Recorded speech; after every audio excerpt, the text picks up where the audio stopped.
Hey guys, welcome back to another episode. Pretty excited about this one. So the footage at the start of the video, truck cruising out and about. I'm now the proud owner of one of these.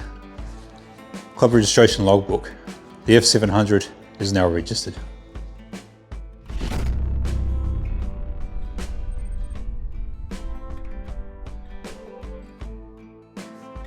So first up, there's a couple of reasons why I'm recording this inside with the coupe in the background and not my big truck.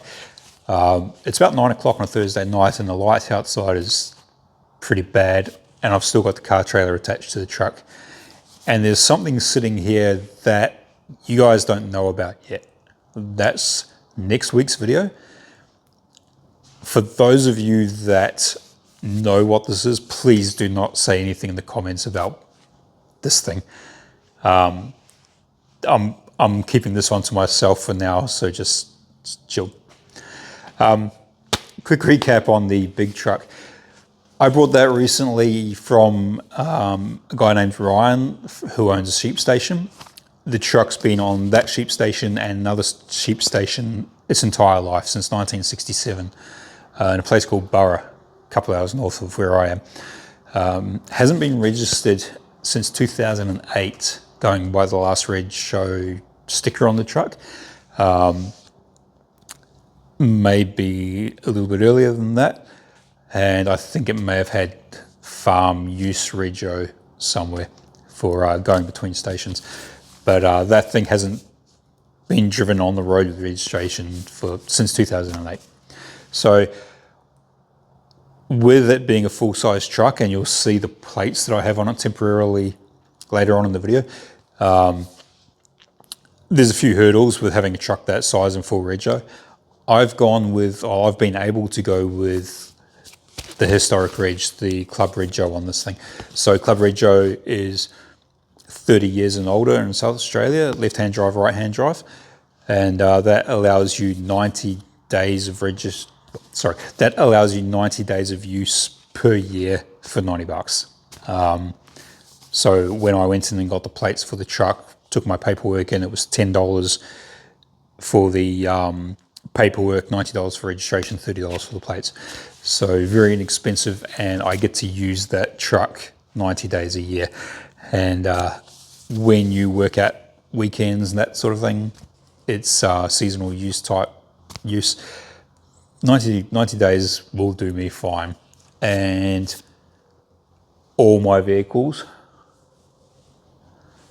will end up on club rego. You can't really go wrong with it. Thank you very much to the guys from SMASA, Street Machine Association of South Australia. So there's Glenn, the president. He talked me through a lot of the stuff, helped me through some of the paperwork with the big truck, because it was a bit of a pain in the ass, that one, because I didn't have any paperwork from the previous owner. Being a farm vehicle, things like that from that long ago, they get lost. Nothing against the previous owner at all, nothing against Ryan. I know what it's like with paperwork from that long ago when you don't have a fleet of farm vehicles and machinery to worry about. So no hassle, but just chasing some numbers and what I actually required. Glenn helped me out a huge amount with that. And Jeff, a few of you would have heard the name Jeff from Jeff's Boxing Day cruise in South Australia. It's biggest cruise of the year, a couple of thousand cars down the beachfront. It's amazing. But I've known Jeff for a long time, and he came over and helped me with the paperwork. And I believe it's Glenn from SMASA. He sorted out a lot of stuff for me too that I stuffed up with my membership. So thanks to those three guys and Ryan for helping me out with all this and getting that truck on the road so I can now use it. I have done a couple of extra little jobs on that. I stuffed up this video. I lost a bunch of footage, so I'm sort of redoing my intro to this video. That's also why I'm inside on a Thursday night and not out with my truck. But I've had it out a couple of times. First time I drove it, I hooked up the car trailer and I went and picked up this thing, which you'll see next week, which was an adventure in itself. And I was out today picking up my car trailer, who I lent out to Benny. So I've been driving it around. I've been enjoying it, and the thing puts the biggest smile on my face. So this one's a bit of a mismatched bit of footage. So apologies for that. I'll make up for it with the next video.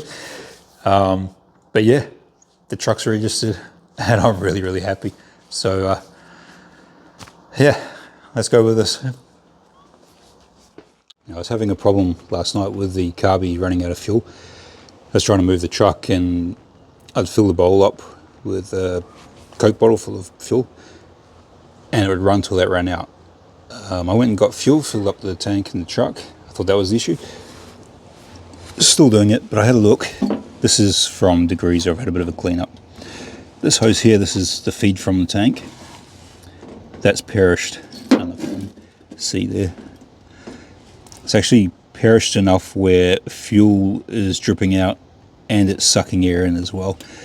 So the pump's sucking in air, not pumping up fuel to the carby. I won't be able to get another one of these hoses. Not in a hurry. So I'm going to pull all these fittings off and see if I can just get a brass fitting for the fuel pump and run a hose straight to that. The other issue I've got while I'm here, the two radiator hoses. You can see the split down the side of this one. It actually holds water at the moment, but when it gets warm, there's a bit of a drip, and I don't want this to split while I'm out driving the truck on the road. So I'm going to pull these off. Luckily there's a joiner there, so this should be pretty straightforward getting off and on. I don't have to pull the radiator, thankfully. But I'll pull these off now and see if I can get some hose the same size and see if I can get these two sorted.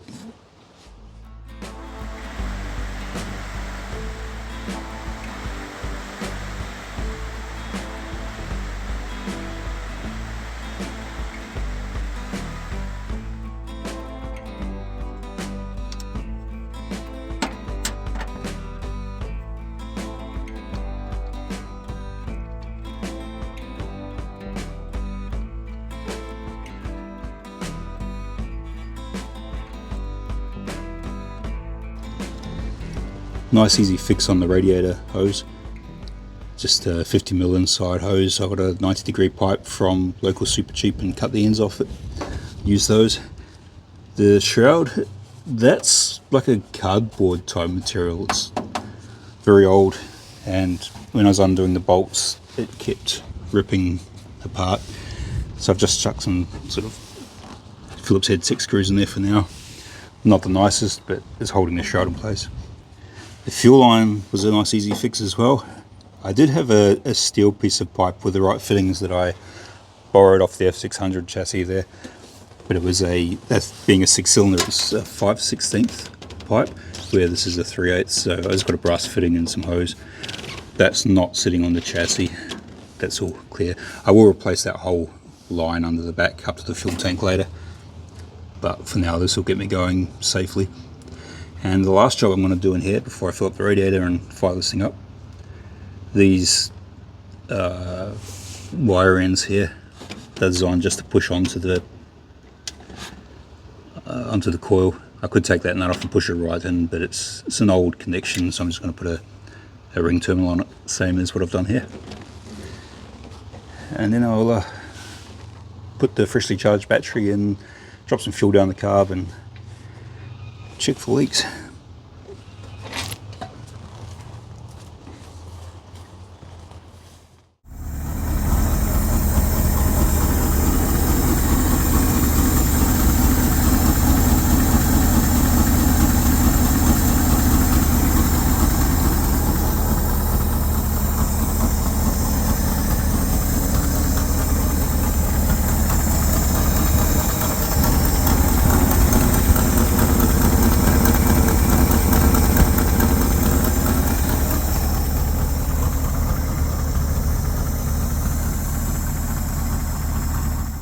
This one I'm doing now, ever since I've had the truck, there's been something that's been annoying me. It's had an exhaust leak out of number 8 cylinder. You may have heard it in the other videos. I've pointed it out before. It's an annoying tick, and it's getting louder and louder. It's just blowing the metal gasket out completely.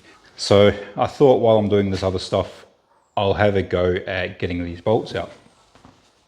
Now we're on number 8, where the gasket is blown out, the bolt had seized in there pretty much. So I went to Bunnings and I got myself a little LPG tank and a burner, and I heated that up, and the nut was rounded and it was a mission, but I got it out. So I've now got all 8 bolts out, and I've got some new gaskets on the bench over here, so we'll have a look, and then we'll have a look at actually what's going on in the truck. So this is all that's left of what was in the truck. That's number 5, 6, 7. 8's gone completely. So what we have here, hopefully, are the right ones.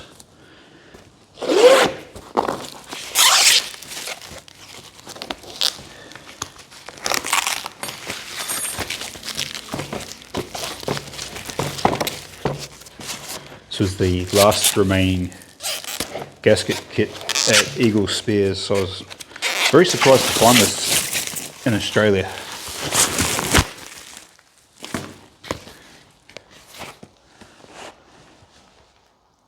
NASCAR. I've never heard of Victor rings before, rings. But this set is for those that are interested. 330, 359, 361, 391, 64 to 78.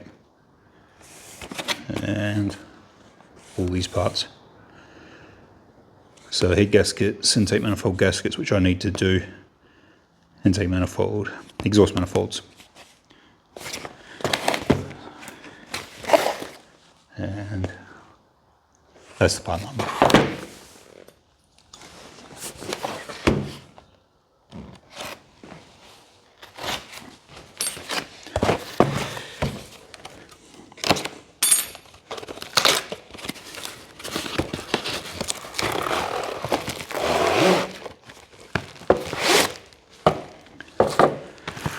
So I think this is most of an engine rebuild kit. At the very least, it's a top-end rebuild kit. I don't want to touch the head gaskets on this thing just yet. Not until that's required.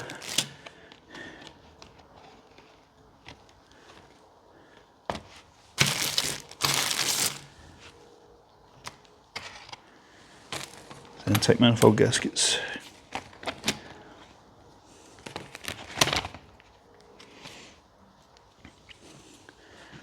And these are the ones we're after.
because of its size, the truck weighs 3.8 tons on the paperwork.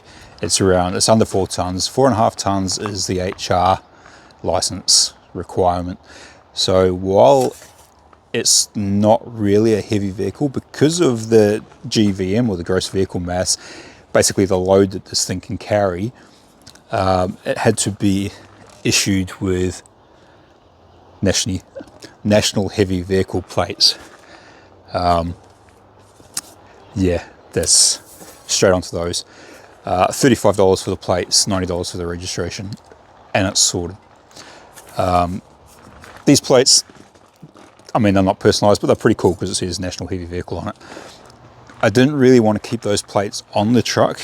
I wanted something a bit cooler, and I think these ones are a bit more appropriate for this size vehicle. So I went back into the registration office, and these plates transferred over these. They weren't sure if they could do it being a heavy vehicle, but there's plenty of semis running around with personalised plates. I pointed that out and they're like, yep, here you go, do that. So this is the new heavy metal. They probably will go on the coupe eventually, but I am liking them on this. But anyway, so it's registered. It's all sorted, historic rego. I can drive it on the road. I can take it out anytime I want, do whatever I want in it. So I took the truck out for its first social outing this morning. I went to a local Cars and Coffees, and it's usually a really good turnout, but I knew it was not going to be that great when all night last night I was awake listening to rain, and it was raining when I woke up this morning. But it's kind of tried to clear up a little bit, so I thought I'd take it out. I went out. It was a little bit drizzly when I got there, and the turnout wasn't too great. And then basically it started hailing. It went downhill fast. So didn't get any footage. Just had my coffee in my truck, had a scone with some jam and cream, and then cruised home. And as I rolled into my town, sun came out. It was actually nicer than what it is now. So big fail on the weather's part today, but I got to take the truck out on the road legally. This thing always puts a huge grin on my face. It bounces really badly with no tray on the back, no weight on the back. The steering wanders a little bit. It's a 67 truck. It reminded me this morning, the weather, that I need to replace the 50-year-old plus wiper blades. So I need more of an exhaust. But other than that, I drove it. It was fun. It's a 5-speed V8. It's low geared, so you're rowing through the gears, and it sounds really good under load. So I'm very happy. I'm happy with that, where it's at now. Yeah, registered for the first time in 17 plus years. And it gets a lot of attention when it's out. I don't know if that's because it's big and loud, if it's old, but every farmer I've driven past waves and smiles and grins. So yeah, I'm very, very happy this thing's back out on the road.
So I've just been out cruising in it again, and tomorrow I'm dropping that off at the scrapyard. That's the front half of the F600 chassis. The other half's behind me, but first thing tomorrow morning I want to put the trailer on the back of the truck and cruise off to the scrapyard. So I am using it a lot at the moment, and I am loving it. I've had to record the outro for this video several times because I keep walking around holding the camera, and you can see exactly what's next to me. And I don't want to show that just yet. That's next week's video. I am excited about this thing. This is, I think you guys will be too. But anyway, the big truck, I've still got to upgrade the lap belts on it. I want to put sash belts on it. The loom under the dash, the wiring harness, at some stage something's earthed out, something major, and it's melted a lot of the harness. So some of the gauges don't work. The red cab that I put on my F100, that F600 cab, the wiring harness in that is near perfect, and it's exactly the same as what's in the big truck. So I want to swap those over at some stage. And I also need to get the fuel tank out of the cab of the big truck and put a tank on the chassis. There's a fuel smell in there. Long drives, I get a bit of a headache. It's not good. I drive with the windows down. And the seats in those, anyone that's ever driven, I'm 6 foot tall, so anyone around my height that's driven one of these early trucks with the cab inside, they were in all the way up into the 70s. The seat can't go all the way back, obviously, and it gets a bit uncomfortable. So I've got to change all that. There's a few things to do. The tray is still the main job on that truck to do. I keep changing my ideas with that. I am looking out for a second-hand tray, but I want to build something. I want to do the fabrication. This thing behind me here, the other thing behind me here, this is still center stage, main priority, #1 project. I had the rest of the fittings coming today so I can finish off clamping up the lines, putting in the pieces that I was chasing that I didn't have. So lots of focus on this. You'll see it in next week's video, but I caught up with Benny from Jet Ski's Garage a couple of days ago, and he's got for those that don't know, you should be following, link in the description. He's got an XB coupe, Godzilla, naturally aspirated with a 5, and we were messing around with that. It's got a, and it's a cool thing. Work himself. He's been designing an oil pan to fit the Australian Falcons without chopping out the front end like I've done. So if you're into that sort of thing, follow that. But I won't say anything about what we got up to or where he's at with that, but I've got a very big dose of motivation to get this thing further along, shall we say. So I think I'm pretty much in a position now where I can pull the engine out for its assembly, machining and assembly with the good parts. And but first I want to wire it. So I've got to work out all the sensors, order some sensors for it, and start wiring up an engine harness for this. I've also got brake lines to do and a few other things in the engine bay. Water tank instead of the reservoir, and I've got to work out the airbox and the air filter. So there's still a lot to do on this thing, but I'm chipping away at it. I'm getting there. Thanks to new subscribers. I appreciate you guys. I appreciate the guys that have been here from the start, and appreciate the comments, all that sort of stuff. Thank you very much, guys. I will talk to you next.